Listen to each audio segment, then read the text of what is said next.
Il y a 27 ans, cet homme a assassiné, dépecé et mangé une femme à Paris. Il n'a jamais été jugé. Aujourd'hui, c'est un homme libre qui vit au Japon et qui n'a toujours pas assouvi son appétit de chair humaine.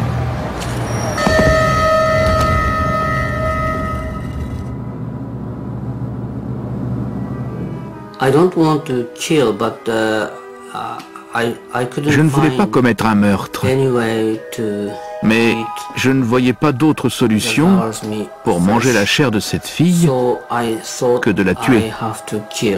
Sagawa noue une relation avec la jeune Renée, qui ne se méfie pas.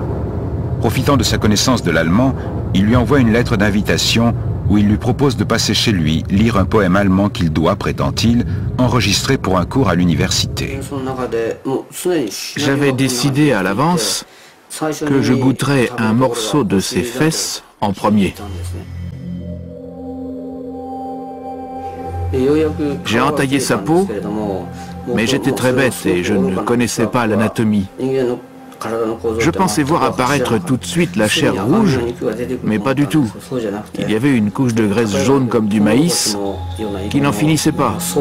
J'avais beau découper, rien ne venait. Mon couteau n'était pas assez long, alors j'y ai été à la main pour arracher un peu de chair et la porter à ma bouche. Après ça, j'ai fait l'amour à son corps et j'ai essayé de l'embrasser. Pour la première fois, j'ai pu dire à haute voix « je t'aime » en français et j'ai été secoué par un immense frisson. Issei Sagawa est interné à Villejuif. En 1984, son irresponsabilité pénale est confirmée et il est libéré. Sa famille obtient son retour au Japon. À peine arrivé au Japon, Issei Sagawa s'engouffre dans l'ambulance qui l'attend et gagne l'hôpital psychiatrique Matsuzawa de Tokyo. Le monde entier pense qu'il y finira ses jours. Rien n'est plus éloigné de la vérité. Quand il est arrivé au Japon, c'était un homme libre puisque là-bas il n'avait commis aucun crime. 18 mois après son retour, Sagawa quitte son hôpital psychiatrique et réintègre la société japonaise. Il n'avait même pas payé son crime, j'étais écœuré. Et très honnêtement, on a été choqués de le voir sortir rapidement. C'était clairement une erreur judiciaire. Malgré l'indignation provoquée par sa libération, cela fait maintenant 24 ans que Sagawa vit tranquillement au Japon. Il réside dans un appartement de la banlieue de Tokyo, sous une fausse identité. Au milieu des années 1980, il publie « Dans le brouillard », malgré la ferme opposition de sa famille et de celle de René Hartwelt.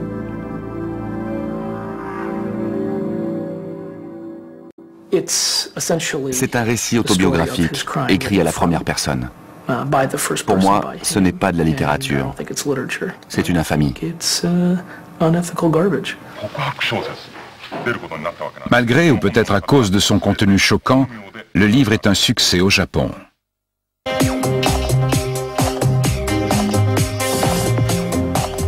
Le public japonais en redemande. Et Sagawa publie 19 autres ouvrages sur son crime abominable avant de se diversifier. Au cours des 25 dernières années, il a réussi à apparaître dans pratiquement toutes les formes de médias au Japon. Ça a d'abord commencé avec des livres, ensuite il a été chroniqueur dans des journaux fétichistes et des journaux normaux. Il a participé à un colloque organisé par une université japonaise et à 2 productions théâtrales. Aujourd'hui, il jouit d'une forme de célébrité. C'est le type qui a mangé quelqu'un à Paris. Avec le temps, la brutalité de son crime et le choc qu'il a provoqué tendent à s'effacer. Plus personne n'arrive à visualiser son acte.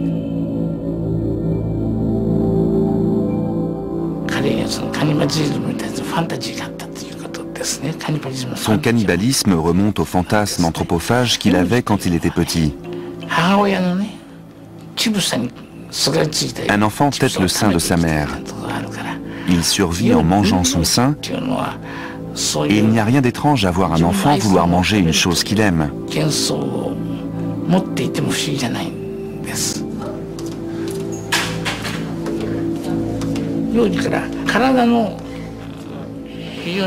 Issei Sagawa était un enfant très petit et très faible.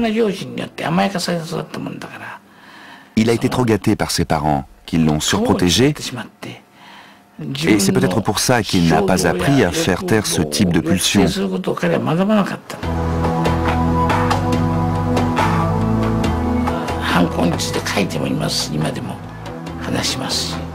Par ailleurs, il a décrit ce qu'il avait fait en détail, et il parle toujours de son crime. Il nous a dit que tout cela ne lui semblait pas réel. Le fait qu'il se soit détaché de cette réalité indique qu'il pourrait aussi souffrir de dépersonnalisation.